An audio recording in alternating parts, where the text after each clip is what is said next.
Today we're looking for the pawpaw fruit. I'm down near the river's edge because the tree we're looking for prefers to grow in deep, well-fertilized, nutritious soils. So the fruit that we're going to find today is the largest edible fruit native to North America. This would be it. This is the pawpaw tree right here. Acema triloba. Sorry if I mispronounced that, but Latin, sadly, not my first language. You can tell this tree by its slender appearance. The leaves are fairly large and oblong. And these particular trees like to grow in the forest under dense forest canopy with filtered sunlight. Now let's see if we can find a fruit. This is one of many different pawpaw patches in this area because we're close by the river, and that tends to be where they like to grow, at least around here. And as it just so happens, there is a pawpaw fruit. Pawpaw fruits can grow around 3 to 6 inches long. It just varies. They have sort of a complex tropical flavor. And the flavor is sort of reminiscent of maybe a banana crossed with cantaloupe and has a sort of ricey taste to it. These fruits ripen within a 4-week period, from generally September through October, depending on where you're at. Here's a cluster of 2 fruits growing right here. Pretty nice size. They're just now softening up, so that means they're ripening. Here's another really nice cluster here. So I'm going to get one down and we'll take a look at it.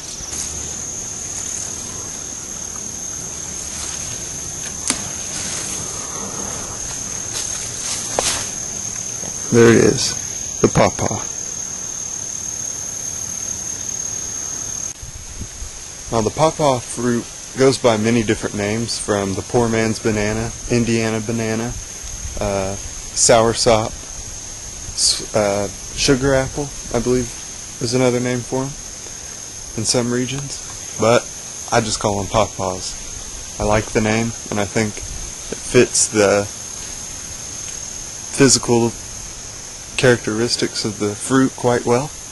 These trees mainly grow through suckers in the ground, so they sucker out and put out new daughter trees that you can see. There's a smaller one over here. And like I said, they really thrive in this shaded part of the forest, deep in the undergrowth. Here's a really nice cluster I found here on a tree that's about 8 feet tall, and those 4 separate fruits there probably came from one flower.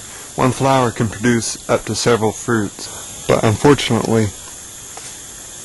I think they're still not quite ripe yet, so I'm going to leave those for whatever critter decides to come along and snack on them. Here I am sitting in the shade under the canopy of the pawpaw trees, under a little patch, and I picked my pawpaws, got my bag full, not full, but you know, as many as I need. And this is the biggest pawpaw that I found, biggest one, so that's pretty big for a pawpaw. I'm guessing it's about 4.5 inches long. The funny thing is, the fruit itself is actually bigger around in diameter than the trunks of most of these trees that you pick the fruit off of. So that's pretty interesting. Now before yesterday, I'd never tried a pawpaw. I'd never even seen pawpaws in the wild. And after trying it, I realized that I was really missing out on an important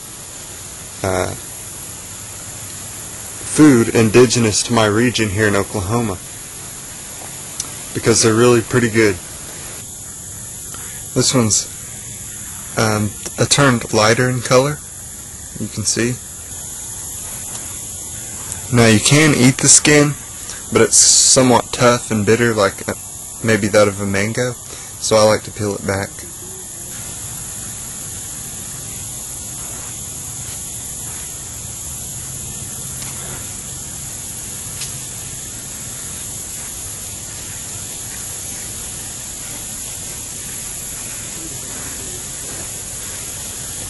See, the flesh is just this nice, creamy looking meat in the middle. Has a texture somewhat like maybe custard. And you can cut them, but they're a little hard to cut because of all the seeds in the center. So I just take my time and peel off the skin.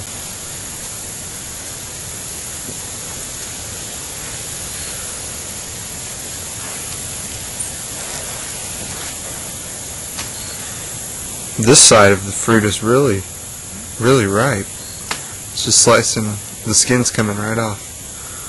It's nice. Very nice. Creamy. This is going to be good, I can tell. And this is the pawpaw, and I'm going to take a bite. This one's really reminded me of a mango. But then when I say that, it's not really anything like a mango, because it's so different. You can see the seeds in there. I'm getting to the seeds. And I like to kind of just disperse them about the forest, hoping maybe, new generations of pawpaw trees will begin to grow. Another great thing about the pawpaw fruit is that they're high in nutrition, and it's really quite good to supplement your diet with a variety of foods, especially that of wild foods that occur indigenously in your area.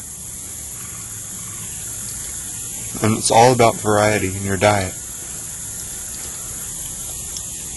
And including wild foods that you've foraged yourself. It's a fruit that you don't hear a lot about in today's world, because it's been sort of flooded out by popular fruit varieties like the banana, the mango, these tropical fruits that are imported into the country. And it's really sad because the pawpaw has been sort of forgotten. It's been pushed out to the fringe of existence, I guess. And they are a lot less common than they once were due to deforestation, because the saplings of the Asimina triloba tree are very sensitive to ultraviolet light, and they require a dense forest canopy to establish themselves and to thrive. I'm actually down in another pawpaw patch. This is a different one, and this one's more extensive than the one I was getting my pawpaws from. So I'm not just picking from one tree. This is coming from a whole different community of pawpaw trees. And I wanted to show you how large these trees can get. It's absolutely huge, and there's two of them. I would say it's probably 22, 25 feet maybe. Bigger around than my hand can reach.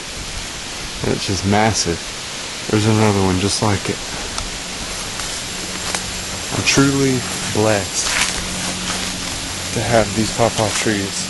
There's so many of them right around this area of the river. I think that's enough pawpaws for today. I'm going to take some to my family, and I'll probably eat the rest.